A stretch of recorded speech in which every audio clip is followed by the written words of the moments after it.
Hey there. This audio is for mature audiences only.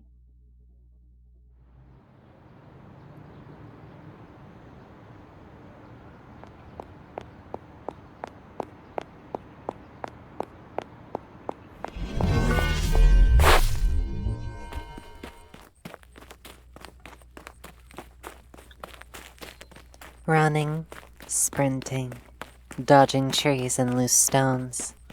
How did you get here, you wonder to yourself? You are on a street in a busy city. Not anymore.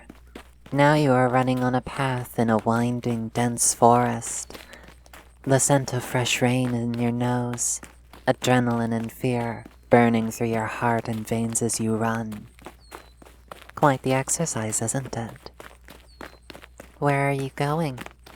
Do you know where you are? How do you know that this path is the right one?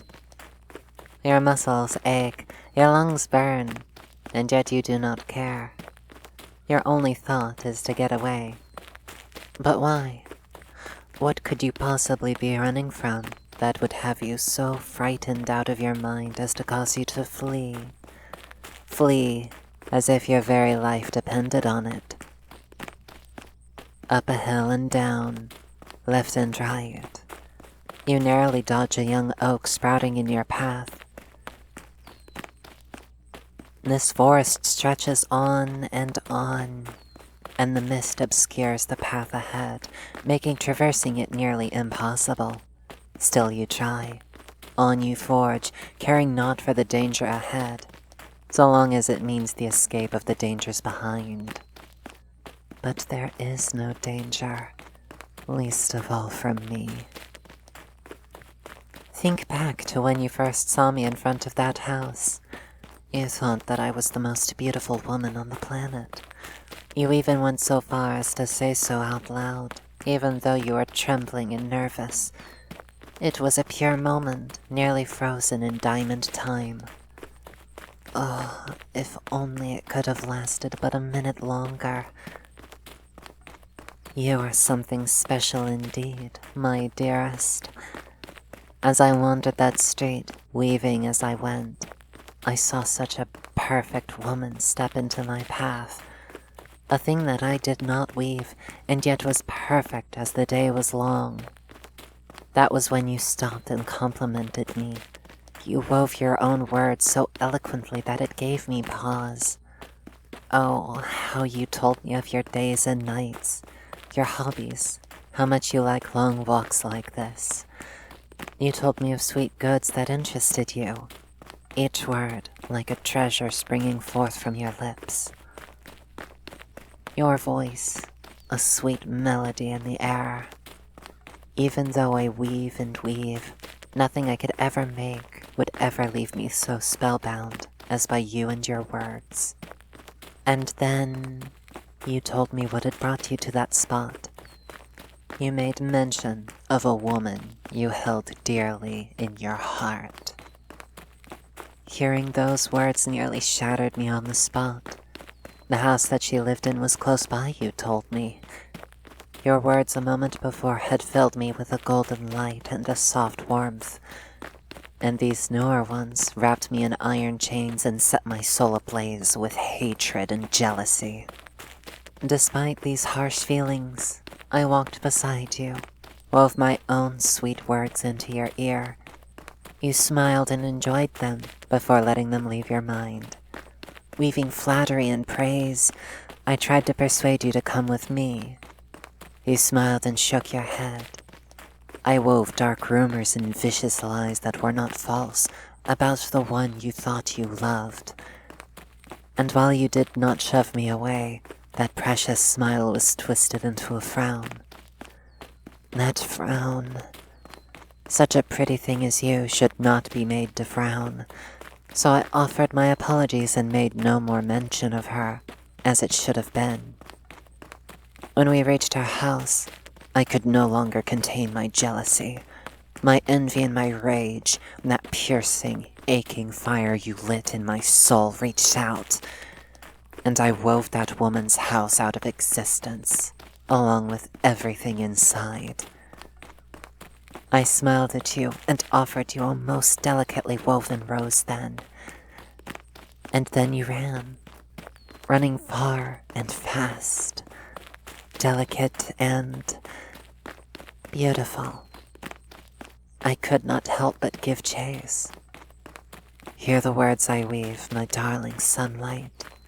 I did not mean to frighten you so. I still do not. The path I weave for you is safe, but at some point it must end. And when it does, I hope you will listen more to what I have to say. And I hope that you will embrace me as I so wish to embrace you.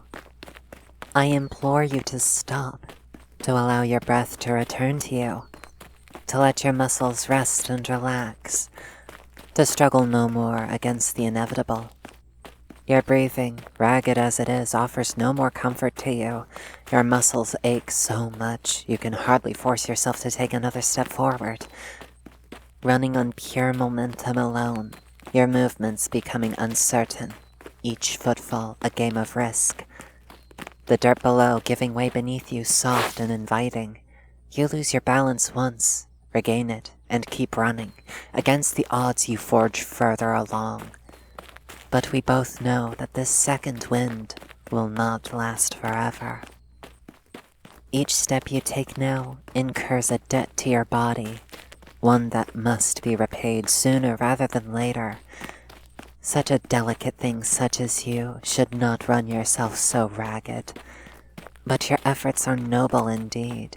It is worthy of only the most heroic of tales, as a beautiful knight in shining armor rescuing a noble princess from a fierce dragon. Your endurance against the burning of your lungs, like to resisting the dragon's blazing breath. Allow me to weave another tale for you. The woman you swore to love is no more. She has never been, and yet I can restore the essence of her to the world. However, I will take from her the memory of you. She will no more recognize you than the fish would the moon above. And from your mind, I will pluck the memory of what she was from you. It is nothing but a loose placeholder thread. You are a woman walking a forest path. You walk and you listen to my words, even though they become subtle, woven into your very thoughts. The woven words that call to you. You can no longer remember why you were running earlier. Only the feeling of fear remains. But it is not apparent what is chasing you, if anything. So you slow your pace to a walk. Your muscles ache and your lungs burn, and you stop in your tracks to finally catch your breath. That wonderful sound as you breathe gives life to the forest around you. Flowers bloom at your feet. They smell sweet as roses. The sweetness of the flowers quickly rejuvenate you, relax you. You begin walking again. The more you walk, the more your anxieties subside. Whatever might be following you is surely gone by now. You persist. The mists clear, and the forest feels calm and peaceful. The sound of the life around you serving to ease your worries. The weather is pleasant, suitable for hiking with a friend. But you are alone, aren't you? How did you get here again? You remember running away, and the next thing you knew you were sprinting down a forest path.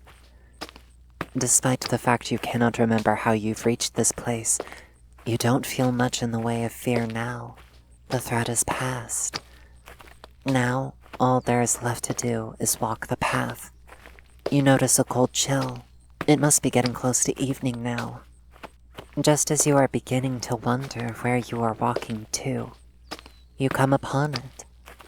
A cozy little cabin in the woods. Smoke is rising from a chimney of brick and stone.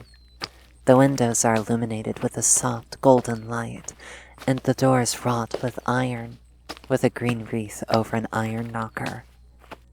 Without even a second thought, you reach out for the iron ring and pull the door open, and you enter the cabin. The fire is warm and cozy. The cabin is decorated modestly. It feels like home, but there is still something missing. Hello, my love. Such a brilliant smile. I will never tire of it, my darling mortal.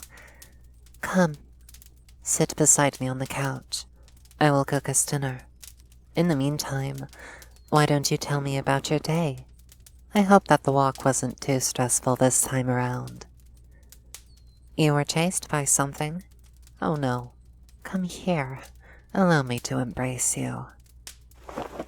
There you go. Shh. It's all right. You will always be safe. You are with me after all. You know that I love you, don't you?